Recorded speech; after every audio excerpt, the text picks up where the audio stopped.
بسم اللہ الرحمن الرحیم والذین جاہدوا فینا لنہدینہم سبلنا وإن اللہ لمع المحسنین۔ آپ حضرات کے سامنے جو محاضرہ پیش کرنے کا حکم دیا گیا ہے اس کا عنوان ہے خدمت دین کا جامع تصور۔ اس محاضرے میں اور اس عنوان پر کوشش کی گئی کہ اکابر صحابہ کرام رضی اللہ عنہم اجمعین جو مختلف شعبوں میں کام کیے ہیں وہ آپ حضرات کے سامنے ذکر کر دیں، اور اس میں یہ بات بتانے کی کوشش کی گئی کہ دین کا شعبہ کسی ایک کے ساتھ خاص نہیں ہے۔ اس سے پہلے یہ بات ذہن میں رکھیں کہ نبی اکرم صلی اللہ علیہ وسلم کے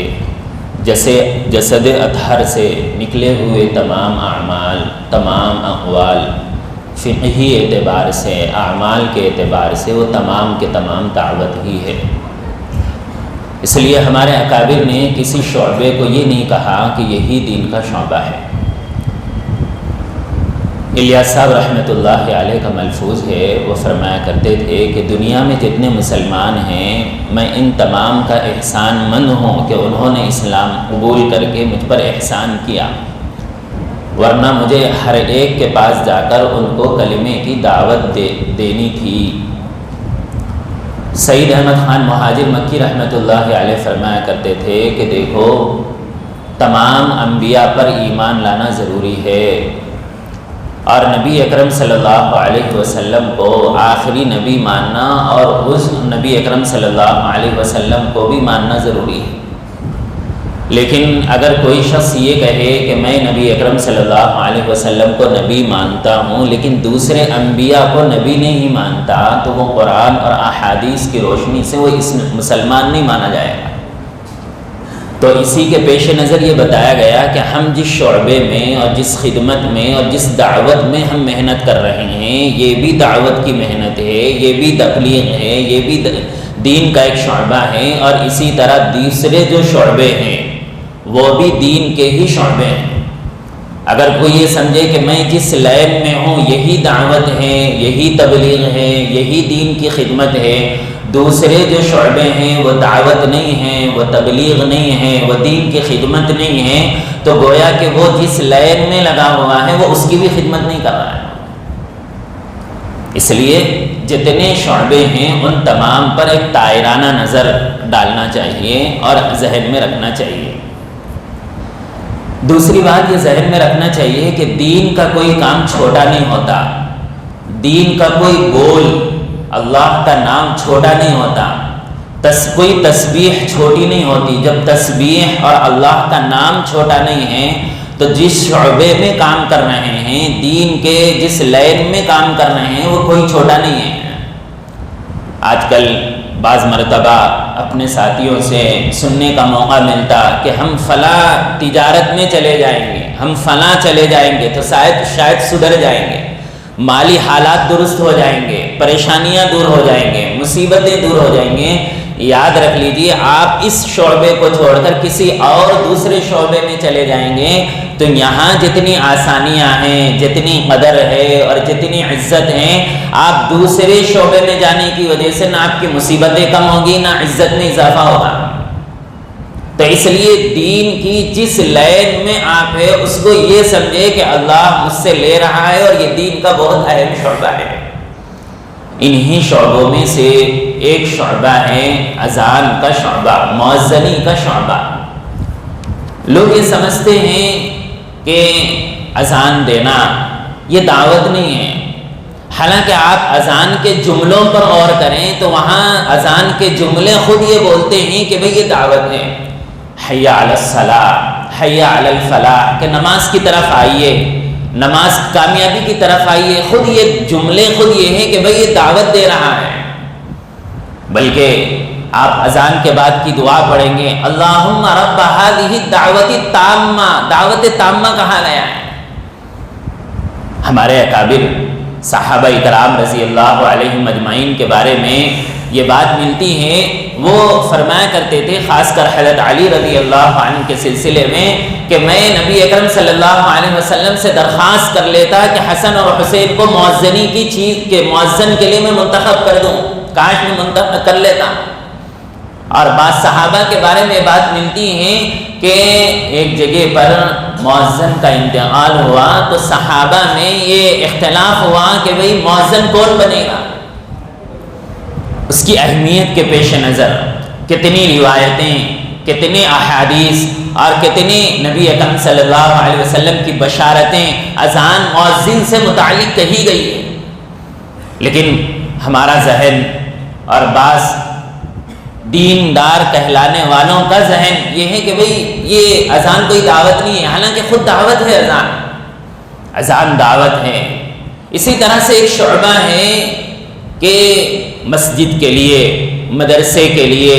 فقہی مجالس کے لیے، دوسرے کسی بھی تنظیم کے لیے، رفاہی خدمات کے لیے تعاون میں اپنے آپ کو لگانا، سفیر بننا۔ لوگ سمجھتے ہیں کہ چندہ کرنا دین کا کوئی شعبہ نہیں ہے۔ حضور کی زندگی دیکھ لیجئے، نبی اکرم صلی اللہ علیہ وسلم کے کئی ارشادات ایسے ملیں گے کہ آپ کسی جماعت کو دیکھیں یا کسی قوم کے بارے میں معلوم ہوا، آپ ٹھہر گئے اور اعلان کر رہے ہیں کہ کون ہے ان کی خدمت کرنے کے لیے تیار، چندے کا اعلان کر رہے ہیں اللہ کے رسول۔ تو اللہ کے رسول سے نکلے ہوئے جملے اور اللہ کے رسول نے جس شعبے میں ایک شعبے کا ایک حصہ بن کر کام کیا ہے، اگر میں یہ سمجھوں کہ بھئی یہ جو مدارس کے لیے، مسجد کے لیے یا کسی اور چیز کے لیے اگر یہ چندہ کر رہا ہے تو یہ دین کا کوئی شعبہ نہیں ہے، حالانکہ شعبہ ہے یہ دین کا۔ بلکہ بقول مفتی شعیب اللہ صاحب دامت برکاتہم فرماتے ہیں کہ دنیا کا ہر مذہب کسی نہ کسی اعتبار سے وہ چندہ کرتا ہے۔ کوئی ڈونیشن کے نام پہ چندہ کرتا ہے کہ بھئی ڈونیشن ہونا ہے، نام بدل گیا، لیکن چندہ تو کر رہے ہیں۔ مسلمانوں میں بھی کوئی مصافحہ کے نام سے چندہ کرتے ہیں کہ بھئی مصافحہ کر لیجئے آپ، وہ بھی تو چندہ ہے، نام بدل گیا، حالانکہ چندہ ہو رہا ہے، اس میں مصافحے کا نام دے دیجئے، کوئی تعاون کا نام دے دیتے ہیں۔ اس لیے ہمارے اکابر کی زندگی پڑھیں گے، دارالعلوم دیوبند کے آپ تاریخ پڑھیں گے تو آپ کو معلوم ہوگا دارالعلوم دیوبند جب بنا اور بننے کے بعد وہاں پر اعلان کیا گیا کہ بھئی کون کون ہیں کہ دارالعلوم کو چندہ تعمیر کے لیے اور اس کے آگے بڑھانے کے لیے اس کے تعاون میں کون کون حصہ لیں گے، نام لکھائیے اور اپنا چندہ پیش کیجیے۔ بلکہ اصول میں لکھا ہوا ہے کہ دارالعلوم کا پورا نظام عوام کے چندے پر ہوگا، حکومت کے تعاون سے نہیں ہوگا۔ کیوں؟ اس لیے کہ عوام کا ایک روپیہ حکومت کے 1,00,000 روپے سے زیادہ بہتر ہے۔ عوام دے گی، وہ دل میں خوشی کا اظہار کرے گا کہ میرا مال مسجد کو لگا، میرا مال مدرسے کو لگا، میرا مال رفاہی کام کو لگا، میرا مال فلاں جگہ پر رکھا۔ اس کی جو دین کی اندر کی جو خوشی ہے مال خرچ کرنے پر، وہ ایمان کی علامت ہے۔ اس لیے کہ اسلام کہتا ہے کہ اچھے کام پر اگر خوشی ہو جائے تو سمجھو کہ تم ایمان والے ہیں۔ ہمارے اکابر قاری صدیق صاحب رحمۃ اللہ علیہ کی زندگی پڑھیں گے تو آپ کو معلوم ہوگا کہ قاری صدیق صاحب رحمۃ اللہ علیہ کے مدرسے کے تعاون کے سلسلے میں آپ مختلف جگہوں پر جایا کرتے تھے کہ بھئی تعاون ہو جائے مدرسے میں بچوں کے لیے کھانے کا بندوبست ہو جائے۔ یہ صحابہ کی بھی صفت ہے۔ ابو بکر صدیق رضی اللہ عنہ، عمر رضی اللہ عنہ، کتنے ایسے واقعات ہیں کہ حضرت عمر رضی اللہ عنہ، ابو بکر رضی اللہ عنہ صحابہ کے پاس جا رہے ہیں اور ان سے زکوٰۃ وصول کر رہے ہیں، لیکن ہم یہ سمجھتے ہیں کہ بھئی یہ جو وصول کرنے کا جو ہے وہ دعوت نہیں ہے، حالانکہ دعوت کا بہت بڑا شعبہ ہے۔ پورے اکابر کی زندگی امام عاصم نانوتوی رحمۃ اللہ علیہ کے بارے میں ہے کہ ان کے جو فرزند ہیں مولانا احمد صاحب رحمۃ اللہ علیہ، وہ تعاون کے سلسلے میں حیدرآباد آئے ہوئے تھے۔ جب واپس جا رہے تو درمیان میں ان کا انتقال ہو گیا۔ چونکہ ہم لوگ اس خدمت کو گھٹیا خدمت کرتے ہیں۔ ہاں، ہمارے اکابر مفتی شعیب اللہ صاحب دامت برکاتہم، ہم نے بھی اپنے استاد محترم مفتی احمد اللہ صاحب دامت برکاتہم سے کئی مرتبہ سنا کہ بھئی جب آپ اعلان کر رہے ہیں یہ مت اعلان کیجئے کہ مدارس کی تحقیر ہو رہی ہے کہ بھئی غریب یتیم فلاں فلاں، نہیں، یہ دین کے قلعے ہیں، آپ خدمت کریں گے تو پھر یہ بچے بڑے ہونے کے بعد دین کو مضبوط کرنے کا ذریعہ بنیں گے۔ تو مؤذن کی خدمت اور مختلف جگہوں پر جا کر مساجد کے لیے، مدارس کے لیے اور دوسری چیزوں کے لیے تعاون کرنا، یہ تمام کے تمام خدمت دین ہیں۔ اسی طرح امامت بھی یہ دین کا ایک شعبہ ہے، خدمت دین کا ایک شعبہ ہے۔ اللہ کے رسول کی زندگی دیکھ لیجئے، اللہ کے رسول صلی اللہ علیہ وسلم، صحابہ کرام، خلفائے راشدین، کہ جب تک یہ لوگ تھے حضور صلی اللہ علیہ وسلم صحت مند جب تک تھے آپ امامت کے فرائض انجام دیتے رہے۔ کیوں؟ اس لیے کہ آپ دیکھ لیجئے جو امام ہیں، کبھی پوچھ لیجئے نماز سے فارغ ہوا، کوئی آ رہا ہے دعا کی درخواست کر رہا ہے، کوئی آ رہا ہے اپنا مسئلہ پوچھ رہا ہے، کوئی آ رہا ہے اپنے بچوں سے متعلق پوچھ رہا ہے۔ ایک امام جب بن جاتا ہے تو وہ کئی شعبوں کی دین کی خدمت کرتا ہے۔ اس لیے ہمارے شہر کے ایک بڑے عالم دین ہیں مولانا خلیل صاحب، وہ فرمایا کرتے ہیں کہ دیکھو جس کا مصلح اس کا محلہ، آدمی مصلح سنبھال لیا پورا محلہ اس کے تابع ہے۔ اس لیے زرولی خان صاحب رحمۃ اللہ علیہ کے بارے میں بات ملتی ہے، انہوں نے اپنے مدرسے کی بنیاد اپنی مسجد سے رکھے، پوری زندگی انہوں نے امامت کی ہے جب تک صحت مند تھے۔ قاری طیب صاحب رحمۃ اللہ علیہ کے بارے میں بات ملتی ہے، جب تک محتمم تھے مسجد قدیم میں وہ امامت کیا کرتے تھے، اور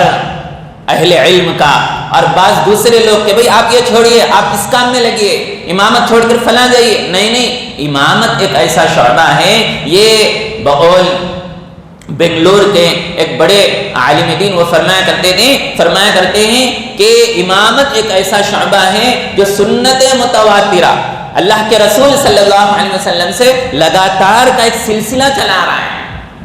تو اس لیے امامت کو خدمت دین سمجھنا، دعوت کی محنت سمجھنا کہ میں اپنی اس محنت کے ذریعے سے، امامت کے ذریعے سے، اپنی خطابت کے ذریعے سے، اپنے درس قرآن کے ذریعے سے، اپنے درس حدیث کے ذریعے سے، اپنے درس مسائل کے ذریعے سے، اپنی فقہی مجالس کے ذریعے سے میں جو لوگوں کی رہنمائی کر رہا ہوں وہ دعوت ہی کا کام ہے، یہ دین کے شعبے کا ایک اہم حصہ ہے۔ اگر ہمارے ذہنوں میں یہ بات نہ رہے کہ کیا چل رہی ہیں، امامت چل رہی ہیں، جب ہمارے ذہنوں میں یہ بات نہیں ہے تو پھر غیر یا دیندار طبقہ کہلانے والے ان کے ذہنوں سے بھی نکل جا رہی کہ بھئی یہ تو فلاں چیز کر رہے ہیں، فلاں، یہ دین کا کوئی شعبہ نہیں ہے۔ امامت کو دین کا شعبہ سمجھنا اور اس کو اپنے محنت کا میدان بنانا، یہ تمام کے تمام خدمت دین ہیں۔ مدارس دینیہ یہ دین کا ایک شعبہ ہے۔ یہ مدارس کے ذریعے سے ابو الحسن علی ندوی رحمۃ اللہ علیہ فرمایا کرتے تھے کہ مدارس یہ اصحاب صفہ جو نکلا ہے، اصحاب صفہ کی ایک شاخ ہے۔ اصحاب صفہ قیام، طعام، منام، کہ جس طرح سے صحابہ پڑھا کرتے تھے ہمارے مدارس بھی قیام، طعام، منام وہ تمام کیا کرتے تھے، ہمارے ساتھی بھی وہ تمام کیا کرتے ہیں، ہمارے طلبہ بھی وہ کیا کرتے تھے۔ اس لیے قاری صدیق صاحب رحمۃ اللہ علیہ کے بارے میں بات ملتی ہے، قاری صدیق صاحب رحمۃ اللہ علیہ کے پاس ایک آدمی آیا اور آ کر کہنے لگا حضرت مجھے بیعت کر لیجئے، تو حضرت بیعت کرتے ہوئے فرمائے میں بیعت اسی وقت کروں گا کہ تم اپنے علاقے میں جا کر مدرسہ کھولو گے۔ مدارس کی جال بچھی رہے گی، دشمنان اسلام، فتنوں سے دوری، اور جو نئے نئے فتنے آ رہے ہیں وہ تمام سے دوری یہ مدارس کریں گے۔ اس لیے ایک کتاب ہے مدارس کے نام پہ، اس میں یہ لکھا ہوا ہے مدارس کی اہمیت پر، اگر کسی مدرسے میں جتنے طلبہ ہیں اتنے طلبہ نہیں ہیں، عمارتیں ہیں، فلاں ہیں، پھر بھی اس عمارت کے ڈر کی وجہ سے جو دوسرے فتنے ہیں اس عمارت کو دیکھ کر، وہ صرف وہاں پر رہنے والے اساتذہ کو دیکھ کر وہ فتنے دور ہی سے دور چلے جاتے ہیں۔ بلکہ یہ کہا جاتا ہے مدرسے میں طلبہ نہیں ہے، معلوم ہوا کہ معلوم ہوا کہ کوئی قادیانی مدرسے میں ہمارے گاؤں میں آ گیا، مدرسے کے جتنے اساتذہ ہیں پورے متحرک ہو جاتے ہیں کہ بھئی یہ جو آدمی ہے وہ غلط ہے، اگرچہ طلبہ نہیں ہے لیکن وہ فتنے کا مقابلہ کرنے کے لیے تیار ہے۔ جیسے مثال کے طور پر پولیس اسٹیشن میں کوئی قیدی نہیں ہے، لیکن جیسے ہی معلوم ہوا کہ بھی فلاں چوری ہوئی ہے، پورے پولیس والے نکل کر اس کے پاس چلے جاتے ہیں کہ بھی وہاں چوری ہوئی چلو۔ تو اسی طرح سے مدرسے میں جتنے طلبہ ہیں ہونا ہے اتنے نہیں ہیں، لیکن جیسے ہی معلوم ہوا کہ بھی فلاں جگہ پہ فتنہ آیا، اساتذہ روانہ ہوتے ہیں، علماء روانہ ہوتے ہیں اور فتنے کو ختم کرنے کی کوشش کرتے ہیں۔ اور یہ مدارس ہی کی بنیاد ہیں کہ جس کی وجہ سے صحیح چیزیں، صحیح باتیں اور علماء کو، ہم تمام کو کس نے تیار کیا؟ بقول ارشد مدنی دامت برکاتہم کو کہ وہ فرماتے ہیں کہ الیاس صاحب رحمۃ اللہ علیہ جو پڑھے ہیں وہ مدارس سے ہی پڑھے ہیں، وہ مدارس سے ہی پڑھے ہیں، جتنے لوگ پڑھے ہیں۔ اگر ہم مدارس کی اہمیت اپنے لوگوں میں، دیندار لوگوں میں، ہمارے ذہنوں میں اگر یہ نہیں ہے کہ بھئی مدرسے میں پڑھاتے ہیں، تو پھر اس کو دین کا اگر شعبہ نہیں سمجھیں گے تو پھر یہ سمجھ لیجئے کہ اگر مدارس ختم ہو جائیں گے بقول علی میاں ندوی رحمۃ اللہ علیہ کے، تو آہستہ آہستہ اس ملک میں اسلام بھی ختم ہو جائے گا۔ اور جس طرح سے لڑکوں کے مدرسوں کی اہمیت ہے، موجودہ زمانے میں لڑکیوں کے مدرسے کی بھی اہمیت ہے۔ ہم لوگ اپنے علماء، اپنے بیانات میں علماء اور دوسرے ہر جگہ یہ نعرہ لگاتے ہیں کہ لڑکیاں مرتد ہو رہے ہیں، غیروں کے حوالے ہو رہے ہیں، فتنوں کا شکار بن رہے ہیں، لیکن ہم میں کتنے ایسے ہیں کہ لڑکیوں کے مدارس کی اہمیت بتا کر اپنے اعتبار سے، اپنے مقام میں، اپنے گھر پر کہ میں لڑکیوں کا مدرسہ چلاؤں۔ بلکہ نور علی نور یہ ہے کہ اگر کوئی لڑکیوں کا مدرسہ چلا رہا ہے اور کوئی آدمی اس میں تدریس کر رہا ہے، تو تدریس کرنے والا بھی یہ سوچتا ہے کہ میں کوئی اہم کام نہیں کروں، کیوں لڑکیوں کو پڑھا رہا ہوں۔ اور جب وہ کسی کے سامنے تذکرہ کرتا ہے کہ میں بنات کے مدرسے میں پڑھا رہا ہوں، تو وہ بھی سامنے اندر والا ہنستا ہے کہ لڑکیوں کے مدرسے میں پڑھا رہے، کچھ بھی نہیں ہوتا۔ حالانکہ لڑکیوں کی مدارس کی اہمیت پہلے کے مقابلے میں بہت زیادہ ہے۔ اس لیے عبید الرحمن اطہر صاحب دامت برکاتہم نے بار بار اس چیز کی طرف اشارہ کیا کہ ہم جتنا بیانات میں بولتے ہیں اتنا بنات کے لڑکیوں کے مدارس کو اہمیت نہیں دیتے ہیں۔ حالانکہ امی جان عائشہ رضی اللہ عنہا کی زندگی میں بات ملتی ہے کہ کئی بڑے بڑے صحابہ اور صحابیات آپ کے پاس علم حاصل کیا کرتے تھے۔ فاطمہ رضی اللہ عنہا کے بارے میں بات ملتی ہے کہ آپ اپنے گھر میں مکتب چلایا کرتے تھے۔ یہ پورے لڑکیوں کے کارنامے ہیں۔ بلکہ زرولی خان صاحب رحمۃ اللہ علیہ کے بارے میں لکھا ہوا ہے کہ ان کو نماز جنازہ کا طریقہ اور نماز جنازہ کی دعا ان کے امی نے سکھایا ہے۔ حالانکہ عورتوں کو مدینہ منورہ اور مکہ المکرمہ کے علاوہ نماز جنازہ دیکھنے کا موقع نہیں ملتا، لیکن ان کے امی نے سکھایا، کہاں سے پڑھی ہوگی تو سکھائے ہوں گے۔ مدارس کی اہمیت، لڑکوں کے مدارس کی اہمیت بھی اپنی جگہ ہیں، اور اسی طرح سے لڑکیوں کے مدرسوں کی اہمیت بھی اپنی جگہ پر ہے۔ اور تیسری چیز، آن لائن مدارس کی اہمیت بھی اپنی جگہ پر ہے۔ بقول الیاس بمن صاحب دامت برکاتہم کے، وہ فرماتے ہیں لوگ آ کر شکایت کرتے ہیں، کیا شکایت کرتے ہیں؟ فون کی وجہ سے لڑکا بگڑ گیا۔ تو ہم یہ کہتے ہیں جس فون کی وجہ سے لڑکا بگڑا ہے، اس فون کی وجہ سے سدھر بھی تو سکتا ہے۔ آپ اس کو اچھی چیزیں دیجیے، اس کو آن لائن لگائیے، سبق سنائیے۔ اور جس طرح سے فون میں گانا سننے سے گناہ ہوتا ہے، تو قرآن سننے سے ثواب بھی تو ملے گا۔ نہیں، آن لائن نہیں سیکھنا، اس میں نہیں آئے گا، اس کی کوئی اہمیت نہیں ہے، اس کو گرا کر دکھایا جاتا ہے۔ حالانکہ آن لائن کورسز کی وجہ سے آپ پڑھ لیجئے پیر ذوالفقار صاحب دامت برکاتہم کا کتنا بڑا مدرسہ، اور کتنے لڑکیاں اور کتنے لڑکے ان کے ادارے سے فارغ ہو رہے ہیں۔ مولانا الیاس بمن صاحب دامت برکاتہم کے ادارے سے فارغ ہو رہے ہیں۔ آن لائن کا نظام ہے، اور الیاس بمن صاحب دامت برکاتہم کے ویڈیوز کے ذریعے سے کتنے غیر مقلد بن گئے ہیں، کتنوں کے اسلام پر ہونے والے اعتراضات کے جوابات مل گئے ہیں۔ لیکن ہم لوگ چونکہ بعض مرتبہ چھوٹا ذہن ہو جاتا ہے، نہیں ویڈیو نہیں ہونا چاہیے، آن لائن نہیں ہونا چاہیے، فلاں نہیں ہونا چاہیے۔ حالانکہ ہمارے اکابر جن کے جو ہمارے لیے موجودہ زمانے میں نمونہ اور آئیڈیل ہے، ان کی پوری زندگی ہم دیکھ کر ان سے مشورہ کر کر ہم چلا سکتے ہیں، آن لائن چلا رہے ہیں اور بہت زیادہ فائدہ ہو رہا ہے۔ ہمارے استاد محترم کی نگرانی میں مومنہ کورس چلتا ہے، رمضان المبارک کی زکوٰۃ کے مسائل معلوم ہوتے ہیں۔ خواتین کو جب معلوم ہوتا ہے کہ زکوٰۃ کے مسئلے یہ ہیں، فطرے کے مسئلے یہ ہیں، عدت کے مسئلے یہ ہیں، پاکی ناپاکی کے مسئلے یہ ہیں، پورا آن لائن ان کو سمجھایا جاتا ہے، تو بعض مرتبہ 50 سال گزر گئے، 40 سال گزر گئے، لیکن عدت کے مسئلے نہیں معلوم، حیض پاکی ناپاکی کے مسئلے نہیں معلوم، زکوٰۃ کے مسئلے نہیں معلوم، لیکن آن لائن کے ذریعے سے علم دیا جا رہا ہے۔ تو اس لیے آن لائن جو خدمات کی جا رہی ہیں اس کو بھی اپنے ذہن میں رکھنا چاہیے، اور اس کو بھی جو حضرات چلا رہے ہیں اس کو یہ سمجھنا چاہیے کہ بھی یہ بھی ایک دین کا شعبہ ہے جس میں میں لگا ہوا ہوں۔ اور اسی طرح سے بہت سارے حضرات دعوت و تبلیغ میں کام کرتے ہیں، اور بعض لوگوں کے اعتراض ہوتا ہے کہ بھئی غیروں میں دعوت دینا چاہیے، اپنوں میں دعوت دینے کا ثبوت نہیں ہے۔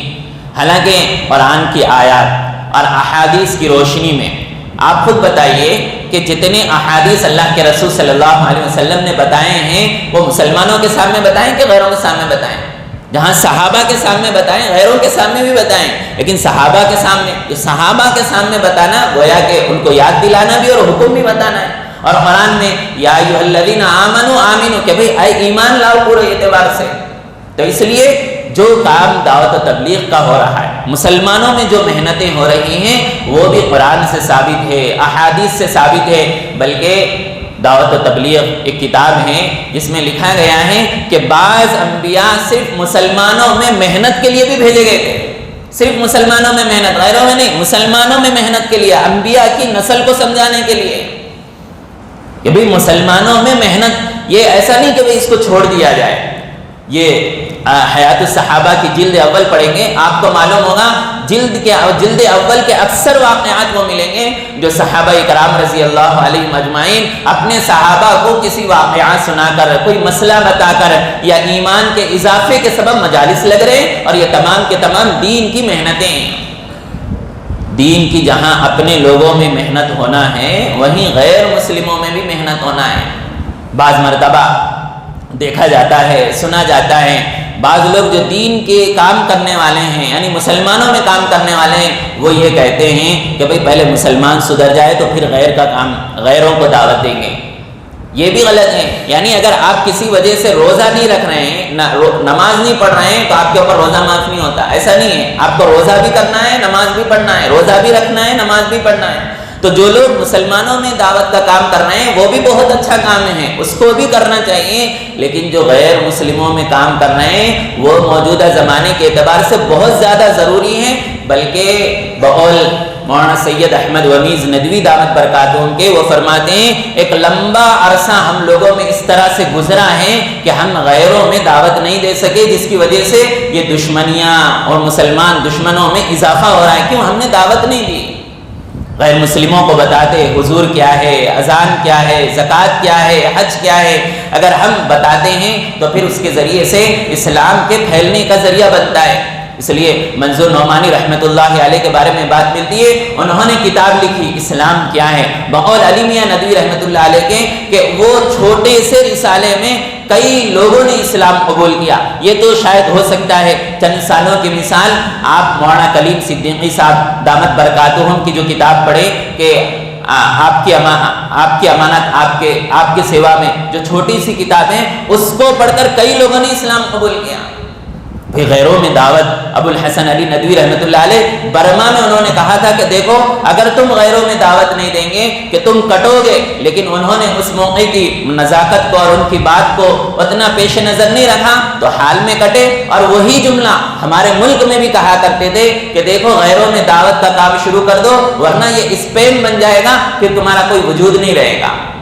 تو غیر مسلموں میں دعوت کا کام یہ بھی ایک خدمت دین ہے۔ بلکہ الیاس صاحب رحمۃ اللہ علیہ کے بارے میں بات ملتی ہے، انہوں نے مستقل بعض افراد کو یورپ بھیجا تھا اور کہا تھا کہ بھئی وہاں جو عیسائی ہیں فلاں ہیں ان میں اسلام کی دعوت دینا، یہ ہمارے اکابر کے پیش نظر یہ بھی رہا۔ تھانوی رحمۃ اللہ علیہ کے ملفوظات، شاہ ولی اللہ محدث دہلوی رحمۃ اللہ علیہ کے ملفوظات، اور اس طرح سے عاشق الہی صاحب رحمۃ اللہ علیہ کے ملفوظات، اس طرح کی جو چیزیں ہیں وہ تمام چیزیں ملتی ہیں۔ اسی طرح سے اسکول اور کالج میں خدمت کرنا، دینیات کا شعبہ مل گیا، عقائد کا شعبہ مل گیا، 1 گھنٹہ مل گیا۔ آپ خود سوچئے کہ ہمارے ملک میں ارتداد کی لہر کہاں سے پھیل رہی ہے؟ اسکول سے پھیل رہی۔ جب اسکول سے پھیل رہی ہے، اگر میں عقائد کی تعلیم دوں گا اور اسلام کی اہمیت اگر ان لوگوں کو سمجھاؤں گا، اور اسکول اور کالج میں تدریس کو دین کا ایک شعبہ اگر سمجھوں گا، تو کتنے لوگ اس کی وجہ سے محفوظ رہیں گے۔ اور ہمارے اکابر صرف مدارس ہی کو نہیں، عصری علوم کو بھی ترجیح دیے ہیں۔ جہاں قاسم نانوتی رحمۃ اللہ علیہ نے دارالعلوم دیوبند کی بنیاد رکھی ہے، وہیں آپ کے بارے میں بات ملتی ہے کہ آپ نے 4-5 اسکول اور کالج کی بھی بنیاد رکھی ہے۔ اسکول اور کالج کی بھی بنیاد رکھی ہے، یہ دین کا کوئی الگ نہیں ہے۔ مگر اگر مجھے حصہ مل جائے، میں وہاں پر پڑھنے اور پڑھانے والا بن جاؤں، تو میں بہت سارے لڑکوں کو، بہت سارے لڑکیوں کو ارتداد سے محفوظ رکھ سکتا ہوں، اسلام چھوڑنے سے بچائے رکھ سکتا ہوں۔ تو اس لیے ضرورت اس بات کی ہے کہ اسکول میں کام کرنے والے، کالج میں کام کرنے والے اس بات کو سمجھیں اور علماء سے روابط پیدا کر کہ ان کو اسلام کی، پردے کی، طلاق کی جتنی چیزیں غیروں کی طرف سے آ رہی ہیں، ان کو ان کے سامنے بتا کر ان کو اسلام پر جمائیں۔ کیوں؟ اشکال، شبہات پیدا ہونے کی وجہ سے وہ اسلام کو چھوڑ رہے ہیں۔ اور اسی طرح تحفظ ختم نبوت کے دین کے ایک شعبے میں بہت زیادہ اہمیت، دین کے کاموں میں سب سے اہم شعبہ کہ تحفظ ختم نبوت۔ جو فتنے آ رہے ہیں، ان فتنوں کے مقابلے کرنے کے لیے جو علماء اس لیب میں اور اس محنت میں لگے ہوئے ہیں، وہ دین کے بہت اہم شعبے میں لگے ہوئے ہیں۔ صحابہ کے بارے میں بات ملتی ہے کہ جب نبی اکرم صلی اللہ علیہ وسلم اس دنیا سے رخصت ہوئے، تو اللہ کے رسول صلی اللہ علیہ وسلم کے بعد جو سب سے بڑا شعبہ جو فتنہ اٹھا، وہ یہی نبوت کا اٹھا، تو 1200 صحابہ شہید ہوئے اس کے لیے۔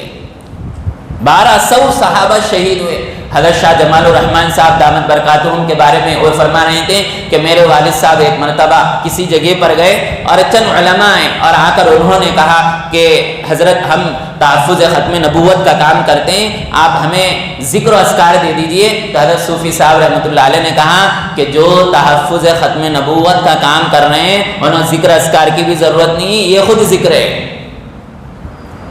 یہ بھی دین کی خدمت ہے۔ اسی طرح شعبہ تصنیف و تالیف، لوگ کہتے ہیں کہ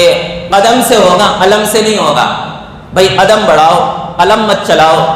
بھائی آپ فضائل اعمال پڑھ رہے ہیں، منتخب احادیث پڑھ رہے ہیں، بہت ساری کتابیں پڑھ رہے ہیں، قلم سے پڑھ رہے ہیں، قدم سے پڑھ رہے ہیں۔ اللہ کے رسول صلی اللہ علیہ وسلم کی وہ حدیث کہ کوئی آدمی لکھ کر گیا اور اس کو لوگ پڑھ رہے ہیں تو اس کو پورا ثواب ملے گا۔ تو جو شخص شعبہ تصنیف و تالیف میں لگا ہوا ہے اور ان کی کتابیں منظر عام پر آ رہی ہیں اور وہ اس شعبے کو سنبھالے ہوئے ہیں اور اس میں اپنا مال کو خرچ کر رہے ہیں، تو وہ یہ سمجھے کہ یہ بھی دین کا ایک اہم شعبہ ہے جو دین کی حفاظت کا ذریعہ ہے۔ خلاصہ کلام یہ ہے کہ یہاں پر بہت سارے علماء ہیں، ہم بڑوں کی طرف سے یہ حکم ہے کہ آپ جس شعبے میں ہیں اس شعبے کا مطالعہ کرتے ہوئے، وہاں کے اکابر کا مطالعہ کرتے ہوئے، بڑوں کے مشورے سے اس شعبے میں مضبوطی سے جمے رہیں۔ چاہے آپ مؤذن رہو، چاہے آپ سفیر رہو، چاہے مدرسے میں خدمت کر رہے ہو، چاہے غیر مسلموں میں ہو، چاہے اسکول کالج میں پڑھا رہے ہو، چاہے بنات کی خدمت کر رہے ہیں، جو بھی خدمت کر رہے ہیں اس کو دین کا شعبہ سمجھے، اپنے محدود نظریے سے یہ نہ کہ بھئی یہی ہے۔ آخر میں ایک بات بول کر اپنی بات کو ختم کرتا ہوں۔ مفتی سعید صاحب پالن پوری رحمۃ اللہ علیہ فرمایا کرتے تھے کہ دیکھو ہندوستان کا جو ہیرا ہے، کوہ نور، اگر وہ گر گیا اور گر کر 5 ٹکڑے ہو گیا تو کسی ایک ٹکڑے کو یہ کہنے کا حق نہیں ہے کہ میں ہی کوہ نور ہوں، بلکہ 5 ٹکڑے کو بولنے کا حق ہے کہ میں بھی کوہ نور ہوں۔ تو اسی طرح سے جتنے شعبے کام ہو رہے ہیں وہ یہ سمجھے کہ میں بھی دعوت کی محنت میں لگا ہوں، میں ہی اور بھی کا فرق ہے، میں ہی دعوت کا کام کر رہا ہوں، دوسرے نہیں کر رہے، ایسا نہیں، میں بھی کر رہا ہوں، آپ بھی کر رہے ہیں، آپ یہ سنبھالے ہوئے، میں یہ سنبھالا ہوا ہے۔ گویا کہ جسم کا ایک ایک پرزہ جس طرح سے اہمیت کے حامل ہے، اسی طرح دین کے جتنے شعبے ہیں وہ تمام کے تمام ہر ایک اہمیت کے حامل ہیں، اس لیے ہر شعبے کی اپنی جگہ پر اہمیت ہے۔ جو حضرات جس لائن میں لگے ہوئے ہیں وہ اپنے لائن میں مضبوطی سے جمے رہیں اور اللہ سے استقامت کی دعا کرتے رہیں۔ اللہ تعالیٰ سے دعا ہے کہ سنی ہوئی باتوں پر عمل کی توفیق نصیب فرمائے۔